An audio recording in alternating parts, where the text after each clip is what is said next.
इस कार्यक्रम के पुण्यार्जक हैं गुणायतन परिवार। गुणायतन परिवार द्वारा भोपाल में बड़ी सार्थक पहल की गई है, जिसमें बच्चों को संस्कार युक्त और गुणवत्तापूर्ण शिक्षा देने का मौका मिल रहा है। ये बच्चों की व्यवस्था की गई है, जिसमें 6वीं 7वीं के बच्चे इस साल लिए जाएंगे और 11वीं 12वीं और सीए फाउंडेशन के बच्चों को यहाँ रखा जाएगा।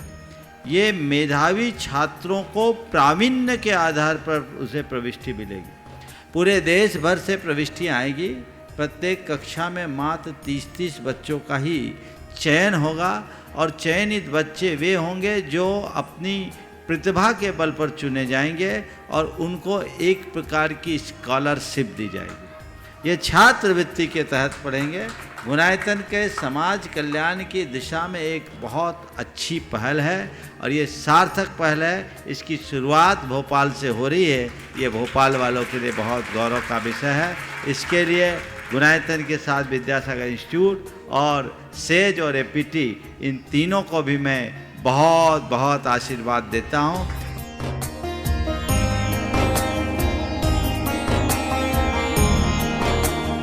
एक आदर्श और व्यवस्थित दिनचर्या का लक्ष्य प्राप्ति में बहुत बड़ा योगदान होता है।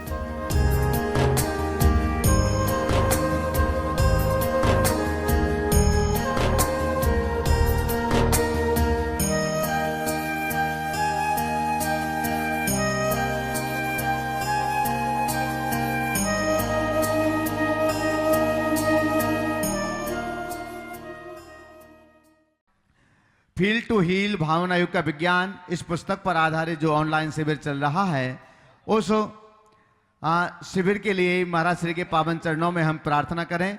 उसके पहले हम यहाँ पर आमंत्रित कर रहे हैं डॉक्टर सुभाष जी जखेरिया। वे भावना योग के विज्ञान के संबंध में अपनी बात यहाँ पर रखेंगे। डॉक्टर सुभाष जी जखेरिया, चलिए डॉक्टर सुभाष जी जखेरिया अपनी बात रखें। नमस्ते महाराज जी। पिछले 3 दिनों से हम भावना योग की जो जनरलाइज्ड इन्फॉर्मेशन है वो महाराज जी से प्राप्त कर रहे हैं। ये सारी इन्फॉर्मेशन महाराज जी की विलक्षण पुस्तक फील्ड टू हील में आई हुई हैं। आज हम और आगे जाते हुए जो भावना योग के 4 चरण हैं उनके बारे में, उनकी वैज्ञानिकता के बारे में प्रथम 2 चरणों की वैज्ञानिकता समझेंगे और उसके बाद में महाराज जी का प्रबोधन सुनेंगे। तन को स्वस्थ, मन को मस्त और आत्मा को पवित्र बनाने का अभिनव प्रयोग भावना योग है। फील टू हील एक सच में विलक्षण पुस्तक है और उसका भावना योग का वैज्ञानिक आधार अपने आप में अद्वितीय है। इसमें अब क्यों जरूरत पड़ गई ये वैज्ञानिक परिप्रेक्ष्य बताने की? हम सबको आगम पर, महाराज की वाणी पर, महाराज के लिखे हुए पर पूर्ण विश्वास है। तो जैसा महाराज जी बता रहे हैं वैसा हम लोग करते हैं और दूसरों को करने के लिए भी बोलते हैं। लेकिन जितने हम लोग हैं, समझो कि हजारों की संख्या में हैं, तो उससे कई गुना ऐसे लोग हैं जो विश्वास नहीं करते। क्यों? इसलिए कि विज्ञान में जो विज्ञान है, जो ज़्यादा थोड़ा पढ़ लिख गए हैं, उनको इन चीज़ों पर विश्वास नहीं आता। उनको विश्वास आता है जब कोई चीज़ प्रूफ के साथ प्रस्तुत की जाए। महाराज श्री ने बहुत अच्छा प्रयास करके इस वर्ल्ड लिटरेचर से 101 से एक बढ़िया लेख निकाल करके भावना योग की वैज्ञानिकता के ऊपर पूरा प्रकाश डाला है। जैसा कि आप जानते हैं कि भावना योग के 4 चरण हैं: प्रार्थना, प्रतिक्रमण, प्रत्याख्यान और सामायक। फील टू हील भावना योग का विज्ञान, इस पुस्तक के 8वें अध्याय का शीर्षक ही है भावना योग की वैज्ञानिकता। अगर उसे आप शब्दशः पढ़ ले तो सब बातें हृदयंगम होगी। पर डॉक्टर साहब को मैंने इसलिए यहाँ उपस्थित किया कि कुछ जो टेक्निकल टर्म्स हैं वो उस फील्ड के व्यक्ति के मुख से ही सुनने में ज़्यादा आनंद आएगा। हमने इस विषय पर गहन शोध किया, अध्ययन किया, विभिन्न स्रोतों से जहाँ हमें जो जानकारी हासिल हुई उन सब को अपनी भाषा में इस पुस्तक में निबद्ध किया। जो विज्ञान के विद्यार्थी हैं या जिनकी विज्ञान पर ज़्यादा आस्था या भरोसा है, वे फील टू हील भावना योग का विज्ञान के 8वें अध्याय को पढ़े और वैज्ञानिक परिशिष्ट में इसके 5 अध्याय हैं, जिसमें प्रार्थना, प्रतिक्रमण, प्रत्याख्यान, सामायिक और ऊर्जा प्रवाह, इन 5 का सांगोपांग ससंदर्भ विश्लेषण है।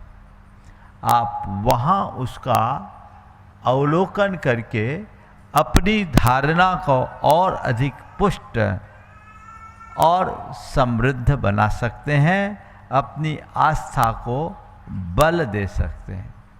बंधुओं, भावना योग एक ऐसी साधना है जो हमारे तन, मन और चेतन तीनों को पवित्र बना देती है, जो हमें शारीरिक, मानसिक और चैतसिक स्तर पर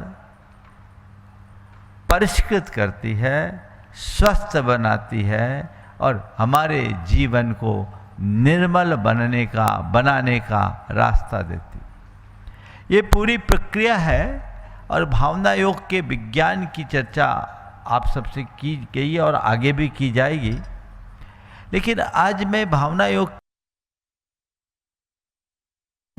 कल तक बहुत सारी बातें आप सबके बीच आई थी, आज मैं इस पुस्तक के मुख्य रूप से 7वें अध्याय की बात करूंगा और उसकी भूमिका में थोड़ी सी चर्चा 6वें अध्याय की करूंगा।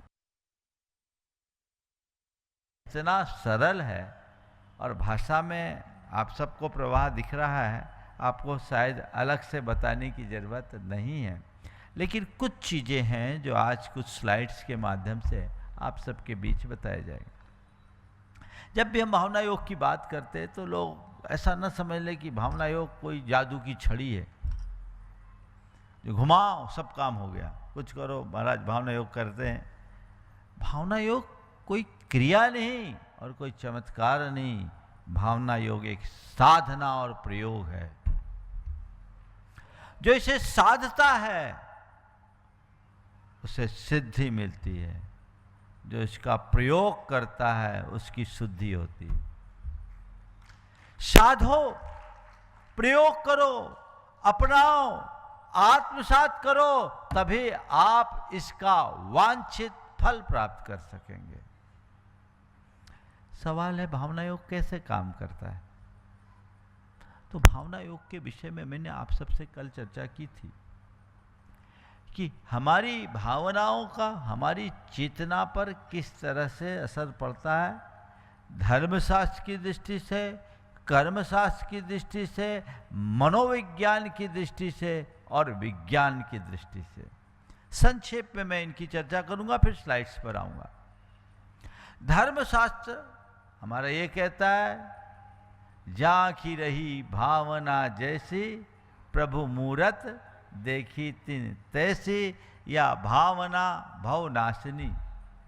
ये हम लोगों ने धर्मशास्त्रों में पढ़ा है, सुना है और उस हिसाब से हम अपनी भावना को बल देते हैं। अध्यात्म शास्त्र कहता है कि तुम जो पाना चाहते हो, जैसा होना चाहते हो, उसकी भावना भाव। अगर तुम्हें शुद्धात्मा को पाना है तो हर पल केवल एक ही धुन जगाओ, मैं शुद्ध आत्मा हूं, शुद्धो हम सो हम। भावना भाव।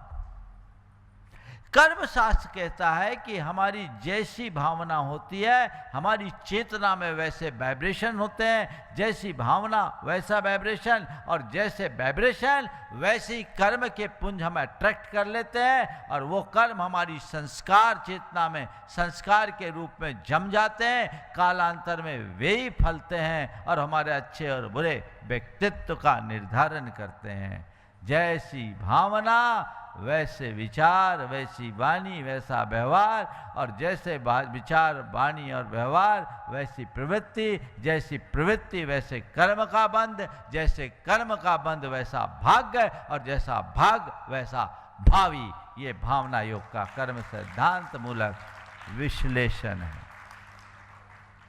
मनोविज्ञान कहता है हम अपने चेतन मन से जैसा देखते, सुनते, समझते, महसूस करते हैं, वे सारे संस्कार हमारे अवचेतन मन में पड़ जाते हैं, और कालांतर में अवचेतन मन उन्हीं संस्कारों को उद्घाटित करता है और वह हमारे व्यक्तित्व में आता है, हमारा जीवन वैसा हो जाता है। तो हम जैसा सोचते, देखते, विचार करते हैं, महसूस करते हैं, वह सब हमारे जीवन में घटता है। हमारे भाव और विचारों का संबंध हमारी चित्त वृत्ति से है।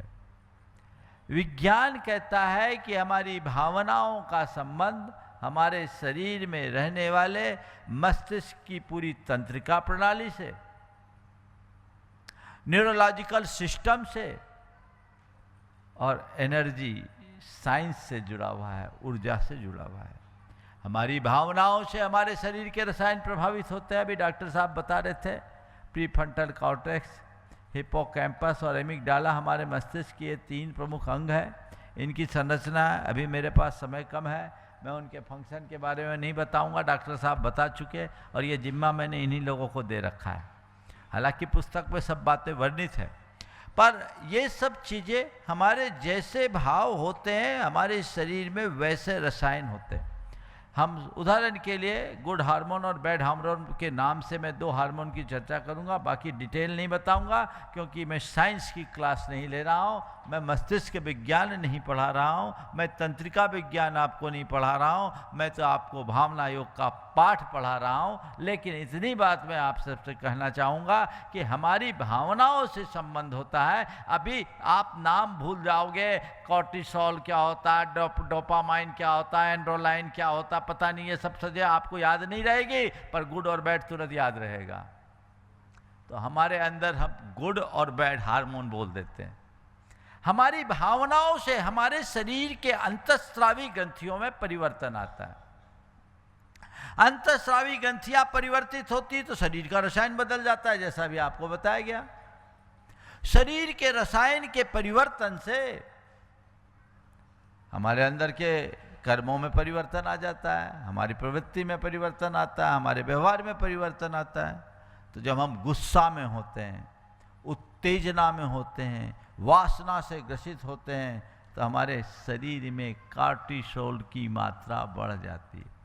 और जब हम प्रेम, आत्मीयता, आह्लाद, आनंद में भरे रहते हैं, तो हमारे अंदर डोपामाइन की मात्रा बढ़ती है और भी इस तरीके के गुड हार्मोन बढ़ जाते हैं।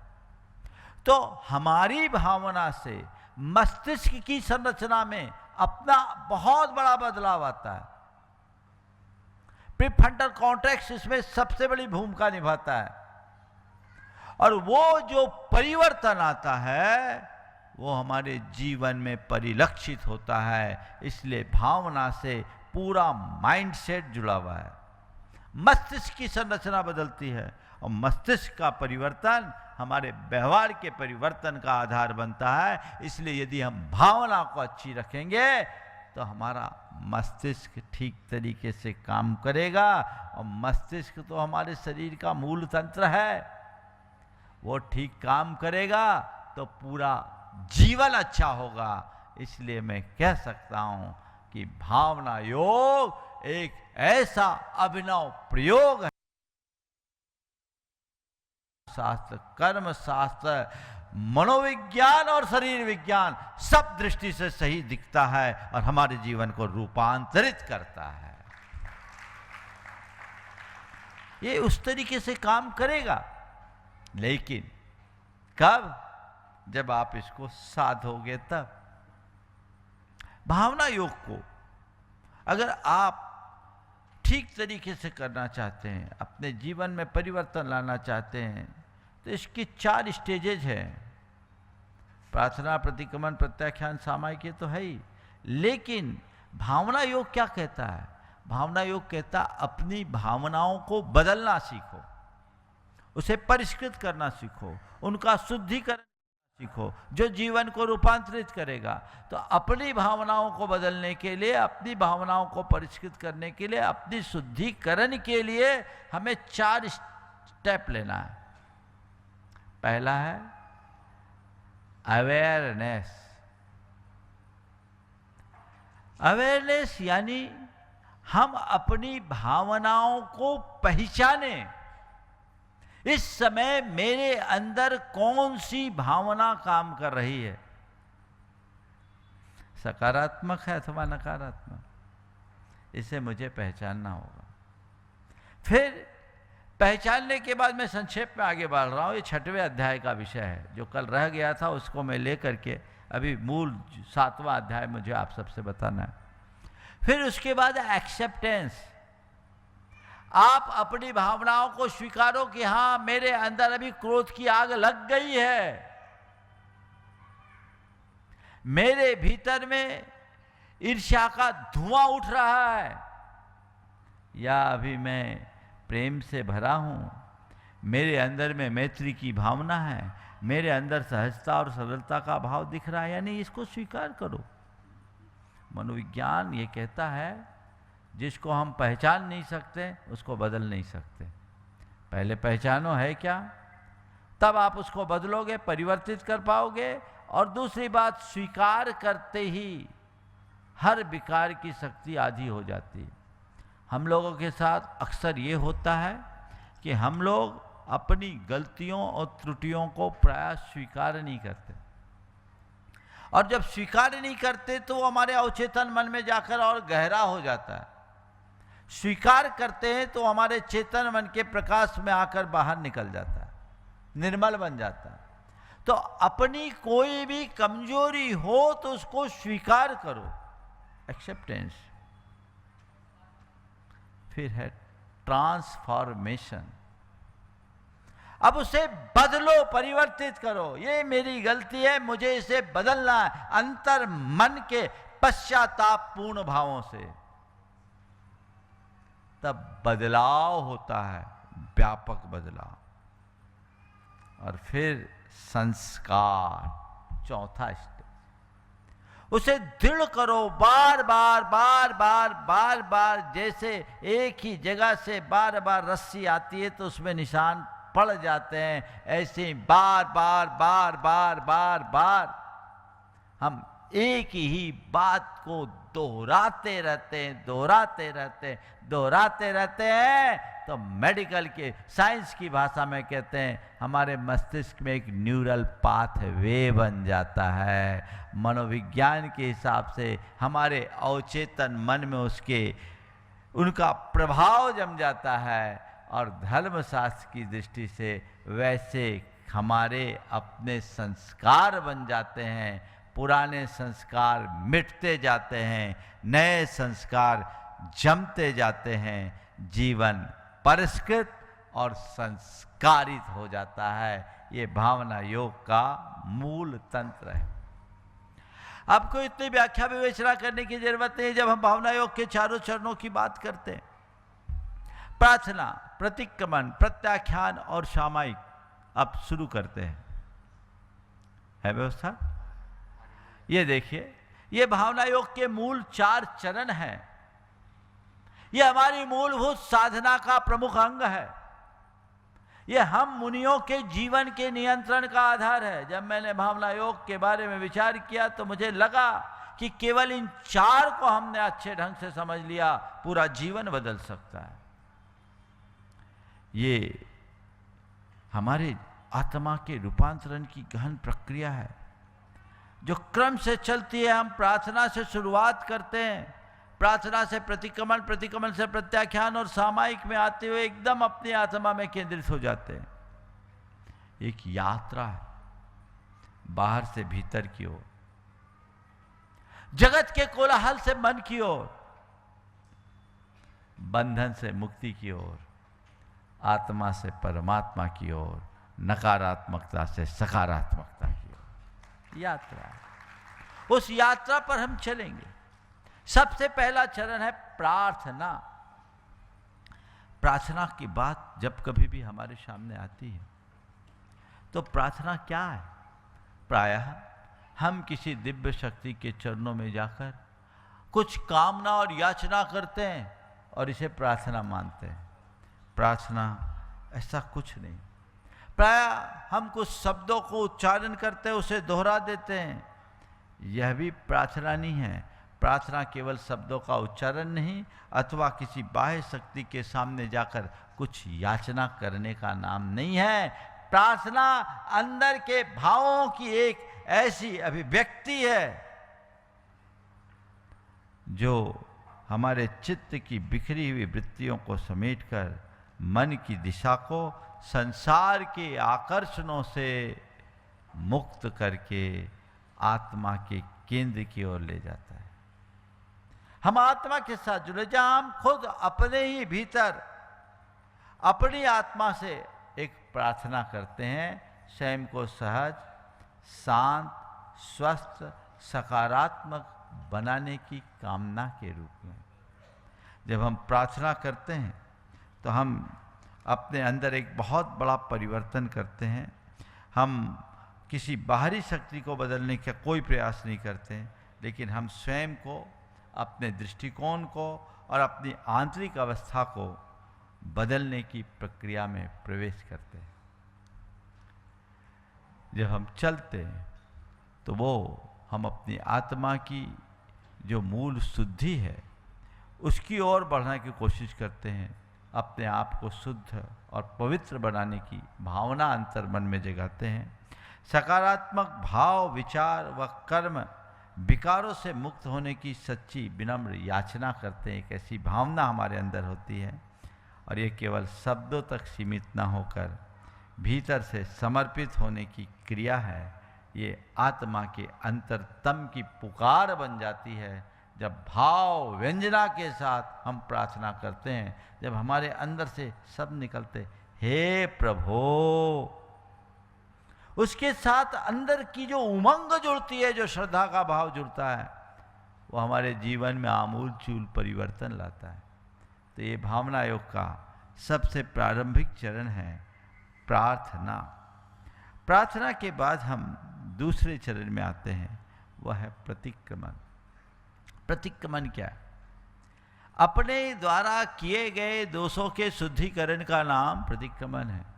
प्रतिक्रमण का मतलब है पीछे की ओर लौटना।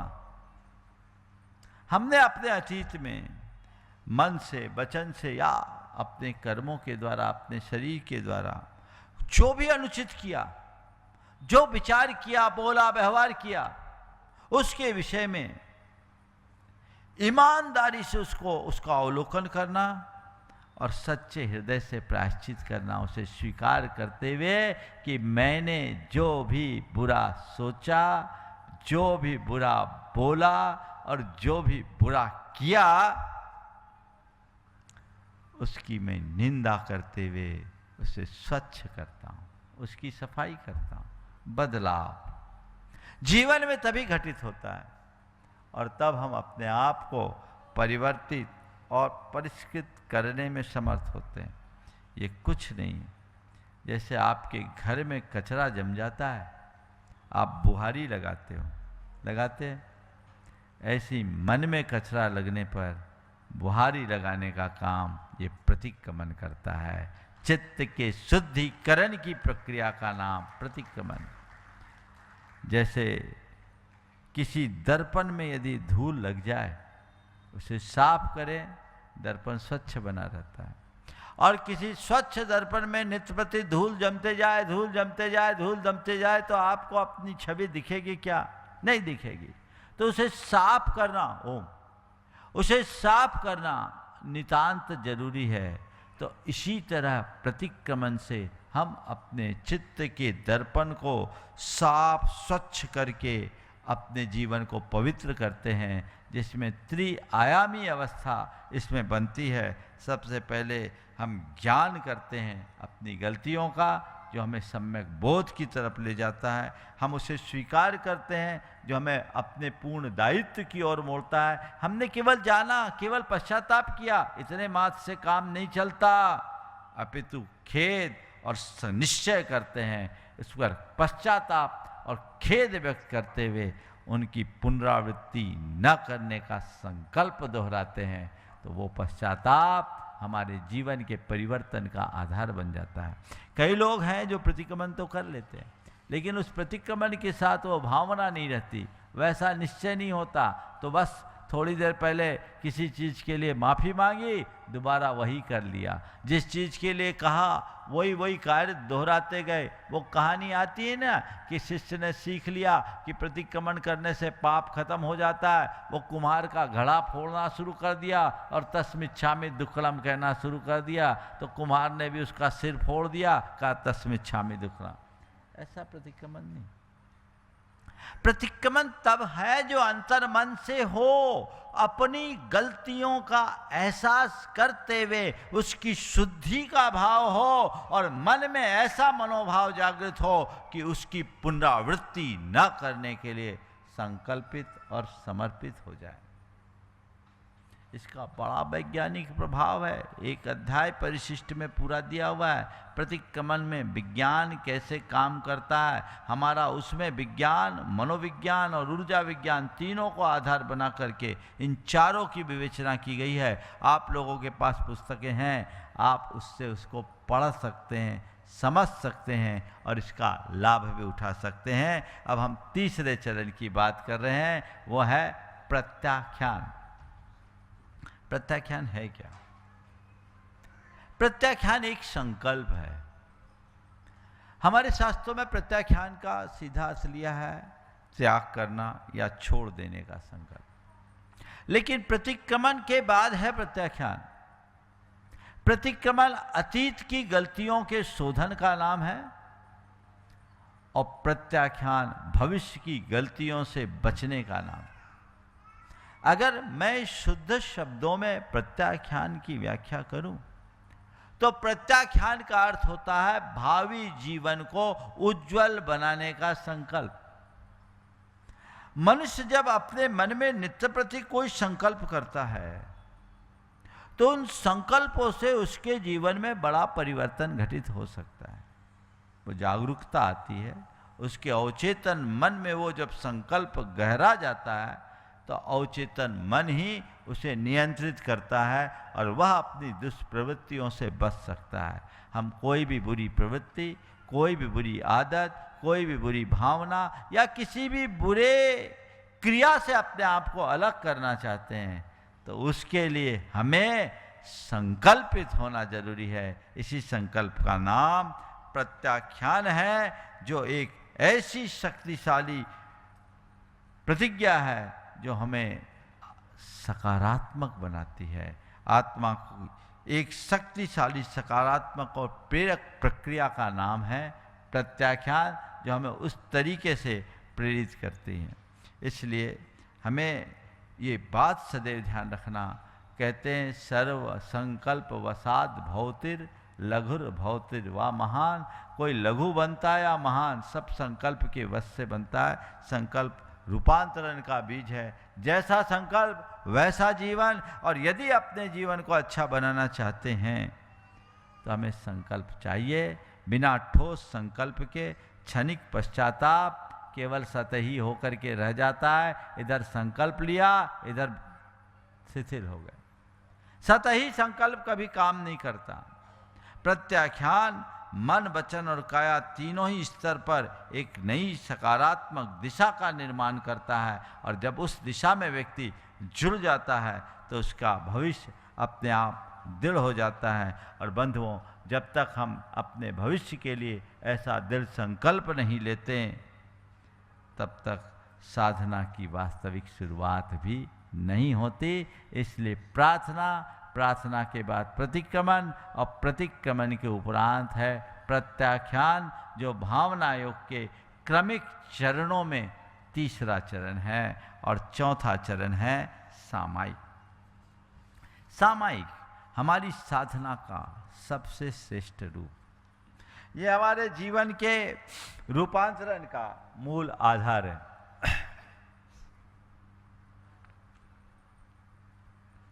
सामायिक का मतलब है समता में स्थित होना या आत्म स्वभाव में रमन करना। समता का अभ्यास करना, आत्म स्वभाव में रमन करना, संसार के जितने भी प्रपंच हैं, राग द्वेष हैं, लाभ हानि है, इन सब से, जिनसे अपने चित्त को हटाकर पूरी तरह क्षमता, शांति और सजगता की अवस्था में स्थित होने का अभ्यास करना, सहज रूप से जीना, शांति से जीना, समता में जीने का अभ्यास, ये सामायिक। हमारे शास्त्रों में चाहे मुनि हो या गृहस्थ, सबके लिए सामायिक की प्रेरणा दी गई, और सामायिक को जीवन के रूपांतरण का सबसे सबल आधार निरूपित करते हुए कहा गया कि व्रत पंचक परिपूर्ण कारण है, यानी ये पूर्ण व्रतों का कारण है। जो सामायिक में स्थिर होता है वही अपनी आत्मा में डूब सकता है और कोई दूसरा नहीं। ये हमारे अंदर जितने भी प्रकार के द्वंद्व होते हैं, राग के, द्वेष के, हर्ष के, विषाद के, इष्टानिष्ट संयोगों के, हमारे लिए पल पल में उतार चढ़ाव होते हैं, और जब हम सामायिक का अभ्यास करते हैं तो सम बन जाते हैं। सम, स्थिर, सारे द्वंद्वों से पार, अपने मन के द्वंद्व को समाप्त करना है तो सामायिक करने के अभ्यासी बनिए। बंधु, एक बात मैं आप सबसे बता देता हूं, आप केवल धार्मिक क्रियाएं करके अपने चित्त को नहीं बदल सकते, जीवन को नहीं बदल सकते, आपको उसके साथ साधना करना पड़ेगा। ये एक साधना है, आगे बढ़िए, कर्म आपका तब कटेगा, जीवन आपका तब बदलेगा।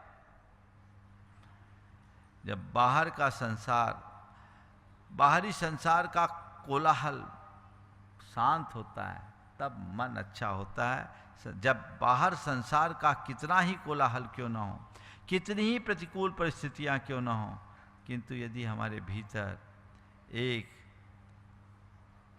अछूती शांति, एक अविचल समता बनी रहे, वही सच्ची, वही जीवंत सामायिक। ये सामायिक हमारे अंदर होनी चाहिए, ये सामायिक हमारे जीवन का लक्ष्य होना चाहिए, और इसी सामायिक के माध्यम से हम उस लक्ष्य तक पहुंच सकते हैं।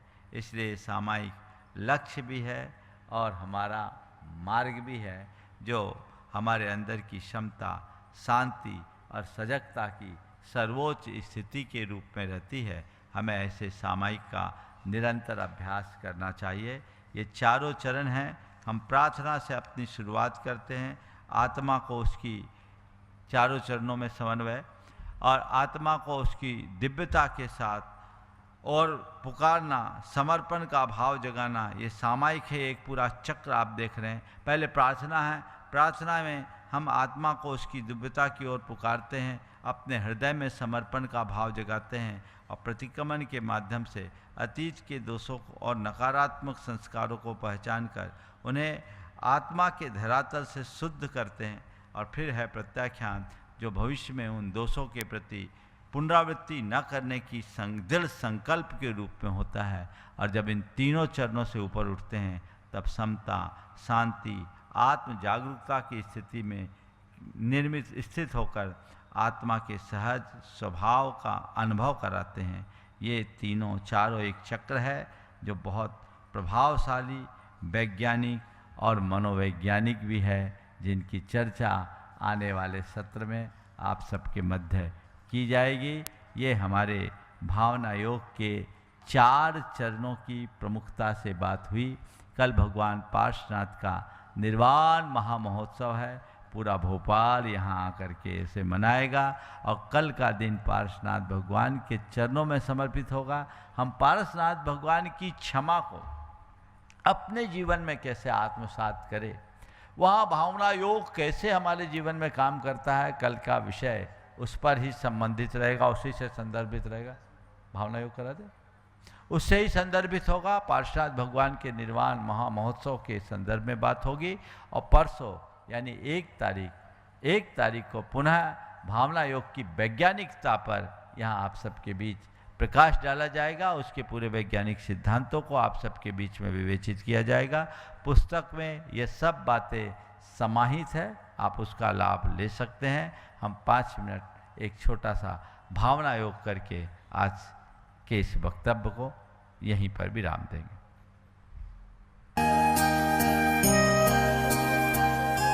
मुलायतन परिवार द्वारा भोपाल में बड़ी सार्थक पहल की गई है, जिसमें बच्चों को संस्कार युक्त और गुणवत्तापूर्ण शिक्षा देने का मौका मिल रहा है। ये बच्चों की व्यवस्था की गई है, जिसमें 6वीं 7वीं के बच्चे इस साल लिए जाएंगे और 11वीं 12वीं और सीए फाउंडेशन के बच्चों को यहाँ रखा जाएगा। ये मेधावी छात्रों को प्रावीण्य के आधार पर उसे प्रविष्टि मिलेगी। पूरे देश भर से प्रविष्टियाँ आएगी। प्रत्येक कक्षा में मात्र 30-30 बच्चों का ही चयन होगा और चयनित बच्चे वे होंगे जो अपनी प्रतिभा के बल पर चुने जाएंगे और उनको एक प्रकार की स्कॉलरशिप दी जाएगी। ये छात्रवृत्ति के तहत पढ़ेंगे। मुलायतन के समाज कल्याण की दिशा में एक बहुत अच्छी पहल है और ये सार्थक पहल है। इसकी शुरुआत भोपाल से हो रही है। ये भोपाल वालों के लिए बहुत गौरव का विषय है। इसके लिए मुलायतन के साथ विद्यासागर इंस्टीट्यूट और सेज और एपीटी, इन तीनों को भी मैं बहुत बहुत आशीर्वाद देता हूँ।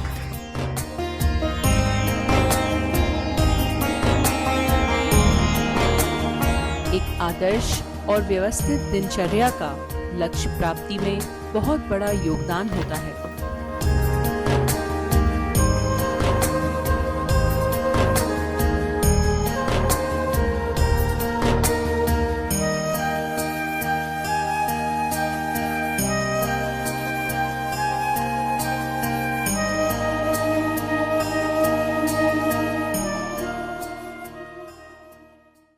इस कार्यक्रम के पुण्यार्जक थे गुणायतन परिवार।